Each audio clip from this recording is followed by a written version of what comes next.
Cumprimento os amados irmãos com a paz do Senhor.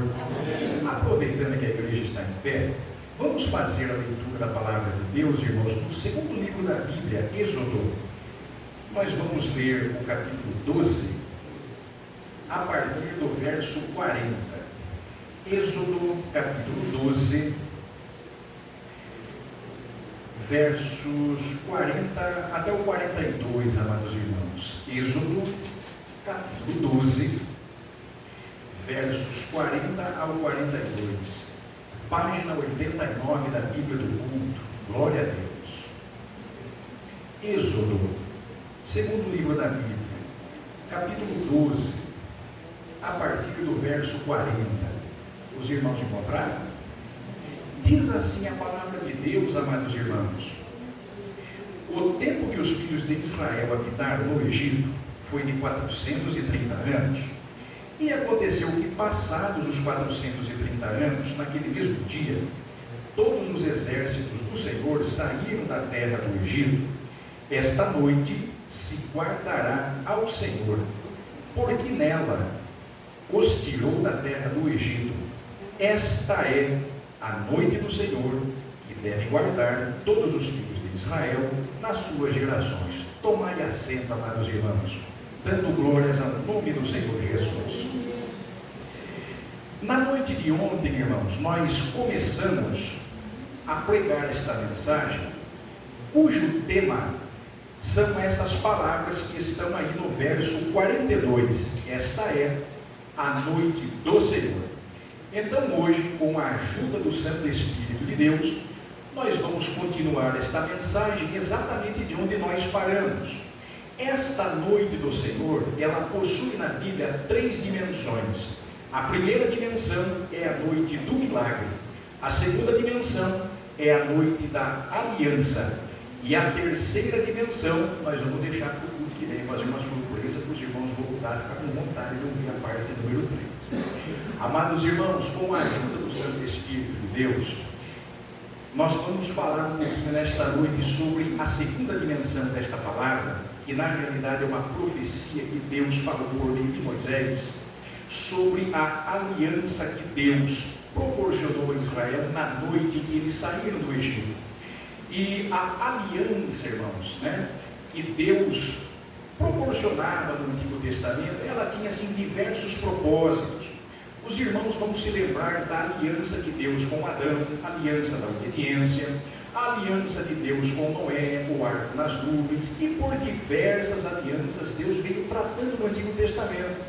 Talvez a mais conhecida de todas seja a aliança de Deus com Davi, na verdade.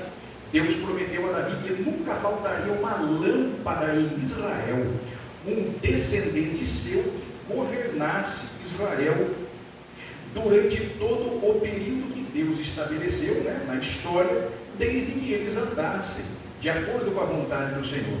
Mas quando o Novo Testamento começa, irmãos, o escritor de Hebreus é quem recebe a revelação, e ele diz que a melhor, a maior, a nova aliança, a mais completa e perfeita de todas, é a aliança que Jesus fez com todos nós. A aliança que foi baseada no seu sangue, baseada na remissão dos pecados, porque o Espírito Santo chama a Jesus na Bíblia de mediador e fiador de uma melhor aliança. Este é o Jesus que você veio adorando esta noite. Amados irmãos, qual era o objetivo da aliança que Deus fez com Israel naquela noite? Esta é a noite do Senhor, que devem guardar todos os filhos de Israel por todas as gerações. O objetivo, irmãos, era justamente esse: guardar o culto. No capítulo 12, versículo 25, um pouquinho antes de onde nós lemos, Deus disse assim: Moisés, fale o seguinte para o povo: e acontecerá que quando entrardes na terra que o Senhor teu Deus te dá, vocês vão guardar este culto perpetuamente. Guardar o culto, irmãos, é a primeira lição que eu quero destacar aqui. Porque quando nós guardamos o culto, Deus tem a finalidade de que nós celebremos a sua memória e passemos adiante o legado daquele culto às futuras gerações. Então, na Bíblia, o propósito Deus sempre foi honrar a família. Deus não tem planos de salvar apenas o pai da família, ou a mãe, o tio, ou o avô. Deus tem planos de honrar toda a sua família. Deus disse assim para Abraão: Abraão, em ti serão benditas todas as famílias da terra. Amados irmãos, Deus disse assim para Moisés naquela noite: vai chegar um dia, Moisés, que os filhos de Israel, as crianças, vão perguntar para os pais daqui a alguns anos: que culto é este? Por que é que nós estamos matando um cordeiro, tirando o sangue dele, colocando numa bacia e celebrando uma festa chamada Páscoa? Aí você responde o seguinte aos pais, para que ensine as criancinhas por todas as gerações, Moisés: esta é a noite do Senhor, em que todos os exércitos de Deus saíram da terra do Egito por causa da mão forte do Senhor e do seu braço estendido. O culto se chamava Páscoa. Todo adorador do Antigo Testamento tinha que guardar este culto. E os irmãos sabem que quando a Bíblia fala de culto, o assunto é sério. Pense num assunto sério na Bíblia, irmãos: culto. Os irmãos se lembram que nos dias do rei Oséias, o rei Salmaneser da Síria trouxe uma leva de gente estranha para habitar nas terras de Samaria. Os irmãos se lembram? De repente, irmãos, começaram a fazer um culto estranho ali em Samaria, em Israel. Sabe o que Deus fez? Mandou um grupo de leões para começar a devorar as pessoas que moravam ali. Os irmãos se lembram dessa história?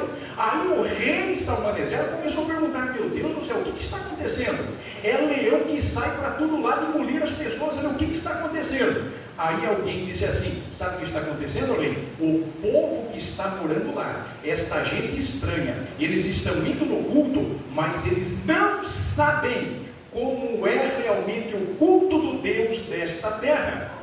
Amados irmãos, trazendo isto para o mundo espiritual, por que tanta gente hoje vem na igreja, ele participa do culto, ele até sai daqui alegre, mas ele não consegue permanecer no Evangelho? É porque ele não consegue descobrir qual é realmente o significado do culto do Senhor Jesus Cristo, que reina nesta igreja desde o início dos anos 60.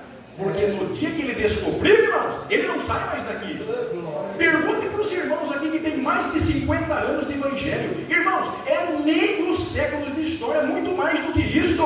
Por quê? Porque descobriram o culto do Deus desta terra. Deus que abençoa, Deus que ajuda, Deus que santifica, Deus que fortifica, Deus que transforma todas as coisas. Este é o culto que nós estamos participando aqui hoje. Agora, irmãos, quando Jesus desceu do céu, no Novo Testamento, o culto melhorou 100%. O véu do templo se rasgou de alto a baixo. O caminho para a presença do Pai ficou escancarado.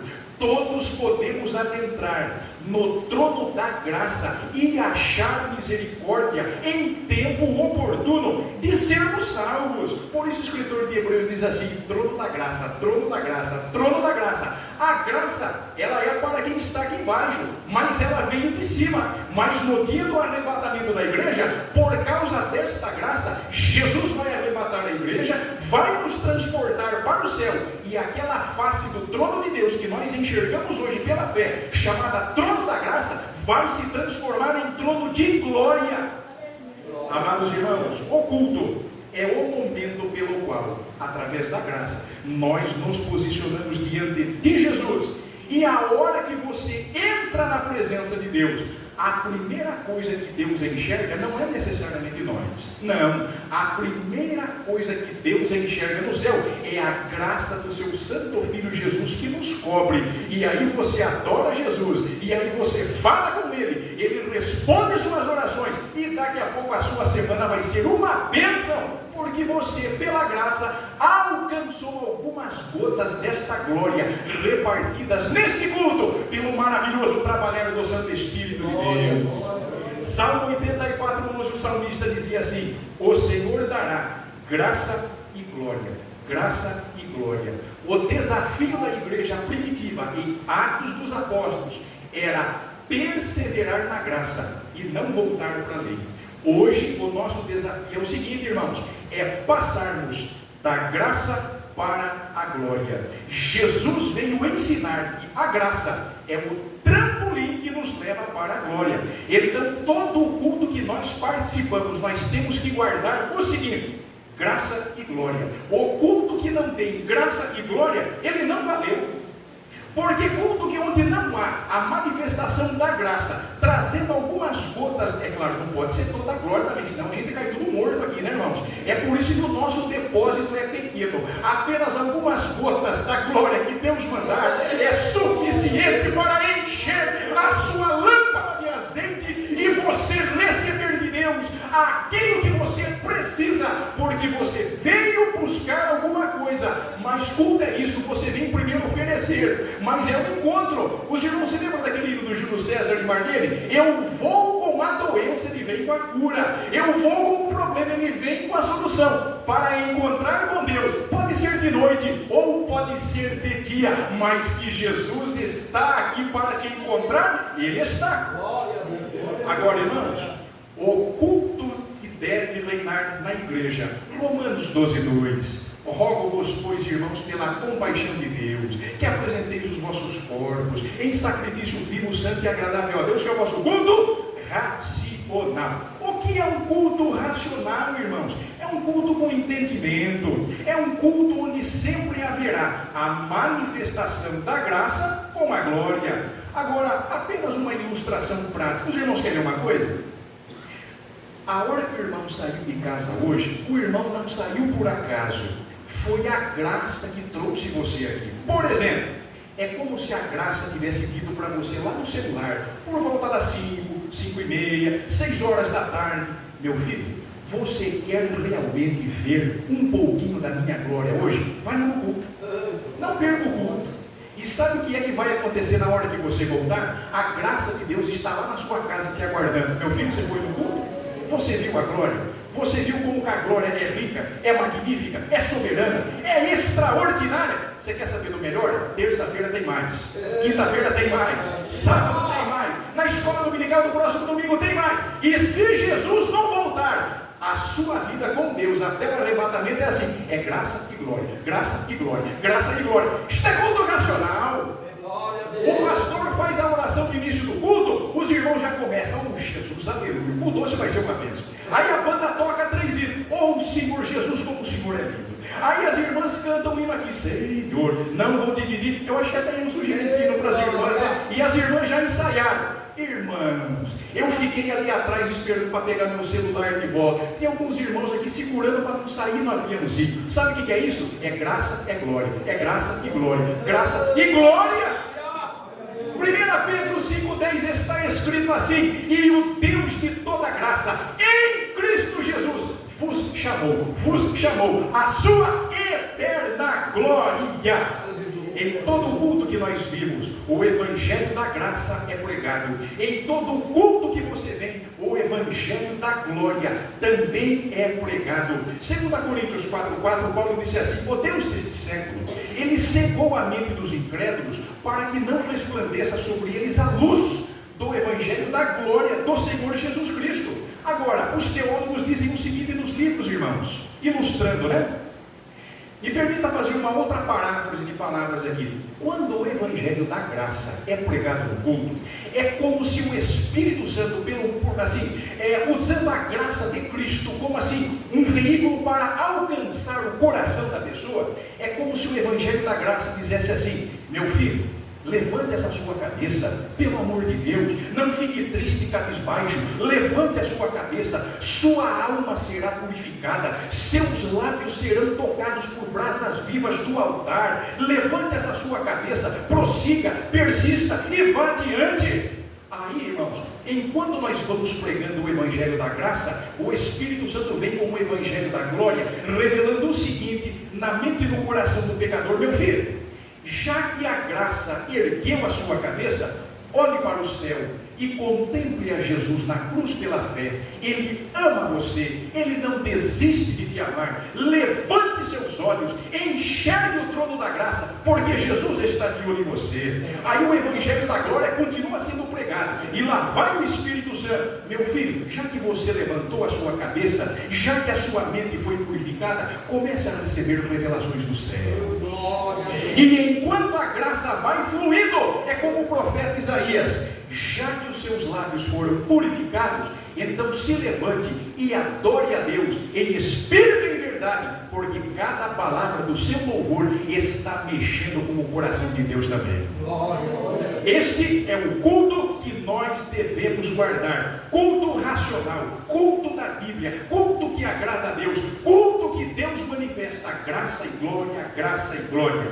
Segunda lição que eu quero destacar aqui é a seguinte, amados irmãos: a noite que Deus fez aquela aliança com Israel, Deus deu assim um sinal que na verdade acabou se tornando uma evidência, uma prova real de que realmente Deus estava satisfeito com o povo e que Deus havia aceitado o sacrifício do cordeiro. E qual foi a evidência que Deus estabeleceu? Um capítulo depois, Êxodo 13:16, está escrito assim: diga ao povo, Moisés, isto será por frontais diante de seus olhos. Os frontais dos nossos olhos, irmãos, é a fronte dos nossos olhos aqui, ó, de cara com este livro assim, ó.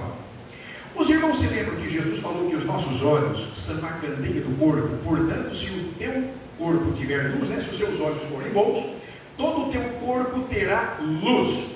Naquela noite que Israel saiu do Egito, é como se Deus estivesse dizendo assim: a partir de agora, Israel, vocês deverão consagrar ainda mais os seus olhos. É por isso que Moisés também acaba dizendo assim, Deus foi mais além, dizendo assim: olha, isto deverá estar na tua mão, como frontais ou como testeiras sobre os teus olhos, e estejam na sua boca. Deus estava exigindo naquela nova aliança uma prova de que realmente eles se entregariam a Deus, irmãos, de todo o seu coração. Agora, como é que isso seria possível? Somente se Israel colocasse as palavras do Senhor na altura dos olhos, mas permitisse que estas palavras que entram pelas janelas da nossa alma, que são os olhos, e descessem do coração e nunca mais saíssem dali.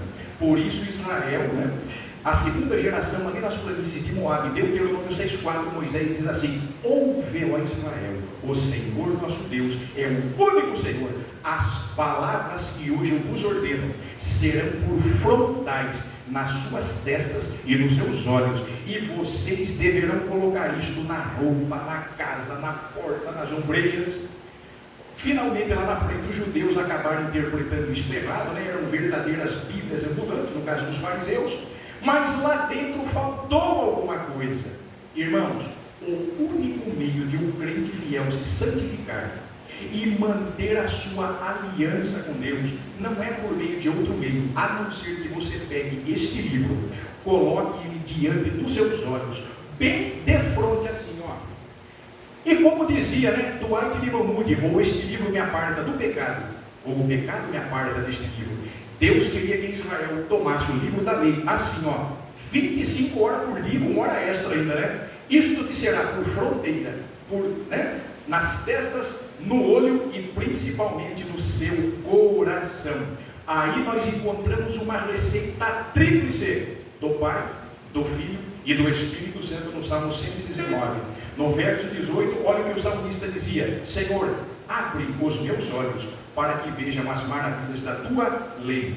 Verso 82, Senhor, os meus olhos desfalecem por causa da tua palavra. E finalmente, Senhor, os meus olhos anteciparam as vigílias da noite só para meditar na tua palavra. Suponha que esta semana, amanhã, segunda-feira, o irmão vai levantar para trabalhar às 6 horas da manhã. Mas lá para as 3, 4 horas, o irmão acorda: ô Jesus, eu estou com aquela palavra no meu coração, eu vou dar uma meditada antes de eu ir para o serviço. Eu vou fazer uma oração, tipo assim, uns 10 minutinhos a mais. Isto significa guardar o culto e deixar isto como testeiras, não simplesmente por hábito, mas como devoção de que você ama a Deus e você não sobrevive sem esta palavra. Você veio ao culto desta noite não por hábito, Ah, hoje é domingo, 7 horas eu vou no culto. Não. Você está aqui porque você sabe que nem só de pão vive o homem, mas de toda a palavra que sai da boca de Deus. Eu quero encerrar com a terceira lição do mundo espiritual a respeito dos sinais da evidência e da prova que Deus colocou na noite da aliança. Vocês têm que guardar este culto, porque este culto vai ser uma bênção. E a terceira lição que eu destaco aqui são, na realidade, assim, os impactos que foram gerados após a aliança que Deus fez com Israel. Se Deus fez uma aliança, Ele tinha um objetivo. O objetivo era guardar o culto. Agora é a seguinte, né? Que recompensa Israel teria se eles realmente guardassem o verdadeiro culto que Deus mandou? Em primeiro lugar, amados irmãos, toda aliança, ela é um pacto que é firmado, mas ela é seguida de uma comemoração. Por exemplo, de repente, 2 noivos resolvem se casar, é proposto uma aliança, e depois da cerimônia de casamento, para onde é que os convidados vão? Para a festa de casamento. É uma recepção que é feita para todos os convidados, para celebrar e comemorar a união dos cônjuges que acabaram de se unir em matrimônio. Agora, Deus fez algo parecido com Israel. Aí Deus disse assim: olha, em vez de uma festa, eu vou dar 7 festas para vocês, só porque vocês vão guardar o culto. E logo, 2 noites, né? Ali em que Deus tirou Israel do Egito, Deus acabou, tipo assim, 2 festas, né? A Páscoa e já seguida dos pães ázimos. Mas na realidade Deus acabou dando mais 5 lá no futuro. Aliás, amados irmãos, ser crente é fazer uma festa. Não é apenas lutas e tribulações. Há uns tempos atrás eu conversei com o pastor Jorge, e ele tinha lá uma fitinha em casa, antiga do pastor Gisel Gomes. O crente guerreia enquanto festeja, e festeja enquanto guerreia. Oh, que sabedoria, amados irmãos! Agora, os irmãos estão lembrados que festa foi assim, ó, a primeira mensagem que Moisés e Arão foram lá pregar para Faraó: deixa ir o meu povo, para que me celebre uma festa no meio do deserto. Nas palavras de Faraó, né, o que Faraó disse foi o seguinte: como é possível celebrar uma festa ao Senhor no meio do deserto? No deserto não tem nada, é só areia, 60 graus de dia, menos 10 à noite. No deserto não tem como fazer festa. O que Faraó não sabia é que aonde a presença de Deus está, a glória e a graça estão presentes. E aonde tem graça e glória, tem festa. Os irmãos já perceberam que o culto desta noite está cada vez mais alegre. O irmão já percebeu como Jesus tem falado intimamente nesta igreja. É porque graça e glória são motivos principais de que Jesus proporcione para cada crente fiel aqui uma festa. Quantas vezes o irmão já ouviu o dirigente desta igreja dizer assim: irmãos, nós não podemos perder a emoção de ser crentes. O que significa não perder a emoção de ser crente? É viver uma festa todo dia, com os ázimos da sinceridade e da verdade. Deus nos tirou deste mundo para que tivéssemos completa alegria. Jesus dizia assim aos discípulos: olha, agora vocês estão tristes, mas quando eu ressuscitar, a alegria que eu vou colocar no coração de vocês, o mundo não poderá tirar. Glória a Deus. Amados irmãos, nós passamos por algumas tristezas, é verdade. Agora, viver uma vida derrotada, não. 30, 40, 50 anos vivendo de derrota em derrota, não. Derrotado é Satanás, o diabo e os demônios. Você é um vencedor. Cristo é que vence por você. Jesus nunca conheceu derrota, e você vai vencer, porque Jesus vence por você todos os dias. Objetivo de Deus: Israel sai esta noite do Egito, celebra a festa e vai festejando, porque quando chegar em Canaã, todos os anos, pelo menos 7 festas eles deveriam comemorar. E é aqui que eu quero encerrar. Primeira festa que Deus deu para Israel, a Páscoa. Qual o significado da Páscoa, irmãos? Apesar de ser uma festa estritamente judaica, significado da Páscoa: a morte do Senhor Jesus. Ele é o Cordeiro Pascual, ele verteu o seu sangue por todos nós. Terminava a festa da Páscoa, já no dia seguinte começava a festa dos pães ázimos, pães sem fermento, sem massa levedada. Que isto significa? A pureza e a santidade do Filho de Deus. Hebreus 12:14, segui a paz com todos e a santificação, sem a qual ninguém verá o Senhor. Terceira festa, festa das primícias. Jesus Cristo é o primogênito dos mortos. Jesus foi o primeiro homem de carne e osso que ressuscitou dos mortos para nunca mais tornar a morrer. No dia do arrebatamento da igreja, se você estiver vivo, seu corpo receberá o revestimento da imortalidade e da incorruptibilidade. Seu corpo será semelhante ao corpo do Filho de Deus. Quarta festa, Pentecostes. 50 dias depois da Páscoa. Pentecostes é a era da igreja, a era da colheita de almas, a descida do Espírito Santo para revestir os crentes com poder, unção, graça, autoridade e muita virtude para promover o reino de Deus nesta terra. Festa número 5, festa das trombetas. O que significa trombeta, irmãos? É a trombeta de onde foi lida na leitura oficial ontem. O mesmo Senhor descerá do céu com um alarido e com voz de arcanjo e com a trombeta de Deus. Irmãos, o arrebatamento da igreja vai ser assim. Você vai ouvir o som da trombeta.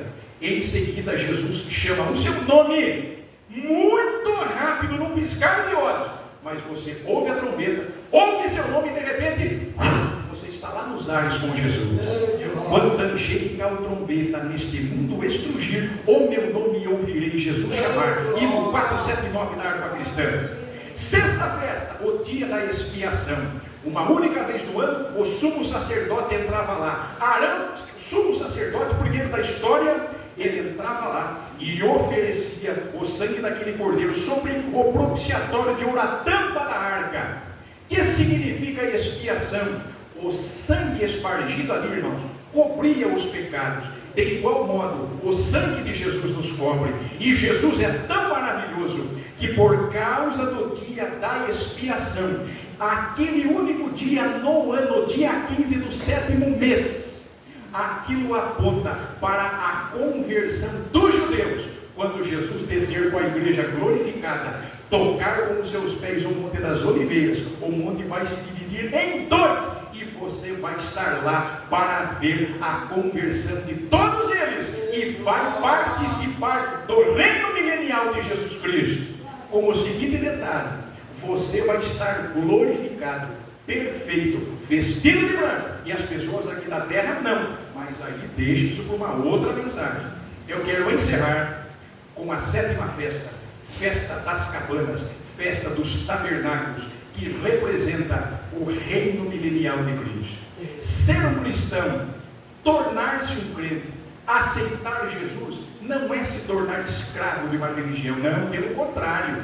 Quando você aceita Jesus, você é liberto para viver em liberdade, porque aí é que começa a festa. Essa festa, ela é gerida e mantida pela graça e pela glória do Senhor Jesus. É isso que significa as 7 festas dadas por Deus a Israel, mas que tem reflexos até hoje. E você vai gozar de todas essas delícias lá na eternidade, ao lado de Jesus. Esta é a noite do Senhor, noite da aliança, noite de guardar o culto e noite de ser revestido de graça e de glória, de graça e de glória, porque daqui a pouco Jesus vem, nos arrebata e no céu vai ser uma festa gloriosa. Quando findar na terra, no céu vai continuar. Deus abençoe a todos no maravilhoso nome do Senhor Jesus. Amém.